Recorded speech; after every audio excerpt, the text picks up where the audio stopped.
Let me tell you a little story from my career, one that still makes me laugh to this day in a very specific way you laugh when something is both absurd and strangely profound, because it taught me more about leadership and logic than any classroom ever did. And it starts with an interview for an estate manager position and an LSAT level logic test. Yes, you heard that right. The law school admission test for a job that essentially involves being the chief operating officer of a living, breathing human ecosystem. And I remember thinking, okay, we're in Silicon Valley now, because somewhere between managing human beings and managing hypotheticals, the job description quietly picked up a minor in pre law. And my honorary law degree from Law and Order was suddenly not as transferable as I'd hoped. So here's the context. There was a high profile executive in the tech world, brilliant, successful, very proud of being a logical thinker. And somewhere in that very logical mind, the conclusion was drawn that the best way to evaluate whether someone could manage an ultra high net worth household for them was to give any candidate a standardized logic exam designed for future lawyers. Now, I want to be very clear. I am logical. I am analytical. I am sophisticated in how I think, but I am logical in the ways real life is logical. This, however, was a different dialect. And just to say this out loud, I'm sharing this as a composite story, not to single out a person, but to talk about a pattern I've seen across our industry. They told me I had 48 hours to prepare. 48 hours. So naturally, I did what any reasonable, grounded, emotionally regulated, and completely unhinged person would do. I hired an LSAT tutor for $400. I studied something like 16 hours in 2 days, up until at least 2 a.m. both nights before the test. Me, alone, at my desk, surrounded by LSAT logic booklets, staring at diagrams of triangles and circles and arrows like I had accidentally enrolled in a very intense, very judgmental geometry cult. If you know, you know.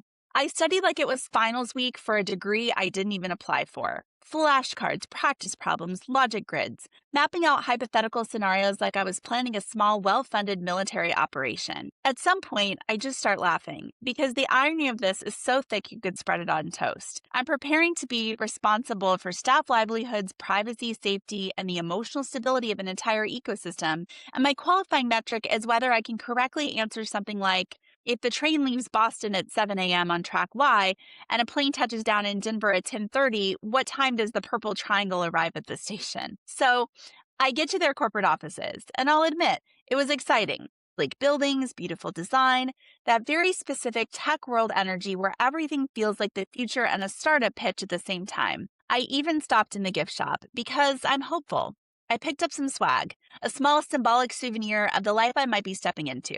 And in my head, I'm already imagining myself in the role, building systems, creating harmony, quietly elevating a very visible life. And then they hand me the test. And suddenly, I'm no longer an experienced estate professional. I am a very earnest woman trying to reverse engineer the personality of a test designer who really likes triangles. During the test, I actually felt okay. I worked through the problems, I stayed calm, I did my grids, I followed my arrows. And when I got the results back, I found out something incredible. I had gotten exactly 50%, not 49, not 51, a perfectly symmetrical, deeply poetic 50%. I had absolutely aced one section, and in the other, I had reversed the logic in my head completely by mistake, which means beautifully and tragically, I got every single question in that section wrong with total internal consistency. I wasn't confused. I was just living in an alternative logical universe. And honestly, I was kind of impressed with myself because I had done that in 48 hours on a test people study months for to get into law school. And here's the part that still makes me smile. I've never been especially good at standardized tests, not because I don't understand the material, but because my mind doesn't naturally think in closed systems. When I see a question, I don't see four answers. I see a field of multicolored possible scenarios. So when the Scantron asks me to choose one bubble, it feels like less of a decision and more of a constraint.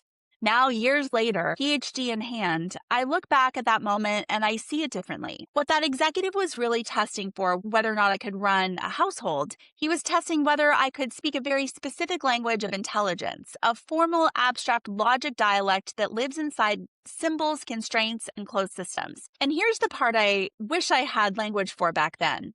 I didn't hit my ceiling. I stepped into a different operating system. I learned its grammar fast enough to survive half the test, even if it wasn't my native language. But there are two fundamental types of logic. A binary in theory that doesn't get talked about enough, and it's important to discuss here. There's abstract logic, the kind you see in LSAT puzzles, consulting case interviews, and brain teasers. It's built on symbolic manipulation, constrained variables, and closed world assumptions. Everything you need to solve the problem is supposedly living within the framework itself. And then there's open system logic, the kind that lives in human environments. That logic runs on horizontal thinking, moving across feedback loops, power dynamics, trust, ambiguity, emotional signaling, and long-term horizons. It's the same logic you see in healthcare teams coordinating across medicine, family, and ethics, in air traffic controllers and emergency responders, where one missed signal can ripple through an entire system, in diplomacy and national security, where meaning, trust, and interpretation shapes outcomes as much as policy. And yes, it's the logic of families, of estates, of executive environments, of living organizations. Because if there's anything I can honestly compare estate management to,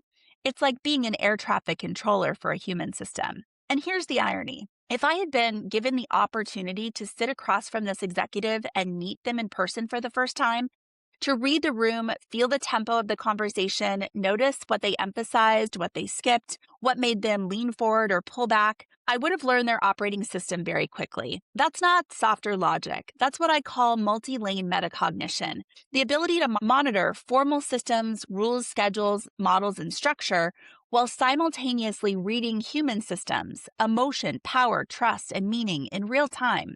That's what estate leaders, executive assistants, and senior operators do every day.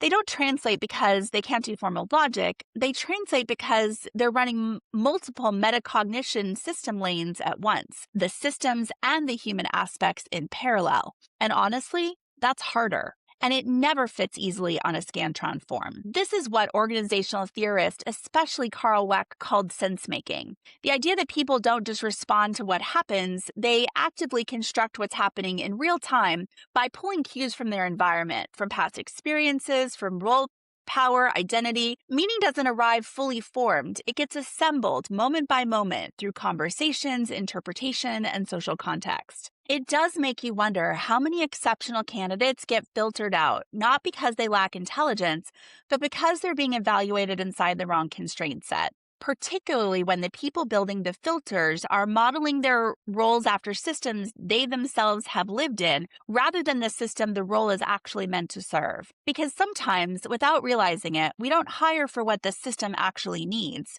We hire a mirror. Someone who thinks like we do, reasons like we do, and reinforces the world the way we already understand. But complex human systems, families, estates, executive environments don't always need a mirror. They often need a counterbalance, someone who can hold a different way of seeing the system so the system itself can stay stable under pressure. We often borrow our definitions of professional and logic from the environments that shape us.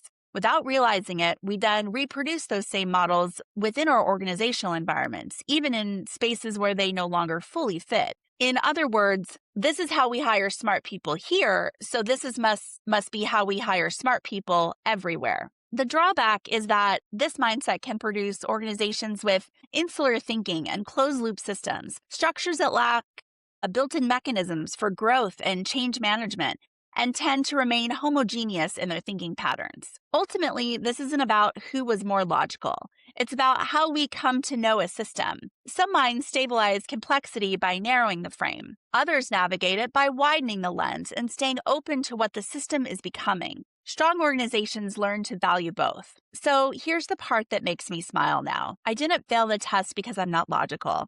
I missed one section because I accidentally adopted the wrong frame. And once I did, everything I answered was internally consistent and completely wrong. And that, in a sentence, is what happens in complex organizations all the time. A family and a professional can be looking at the same moment, the same action, and living in two different meaning systems. And when nobody names the lens correctly, the house doesn't argue about performance. Unfortunately, it argues about character. Your proactive becomes you're controlling. Your calm becomes you don't care.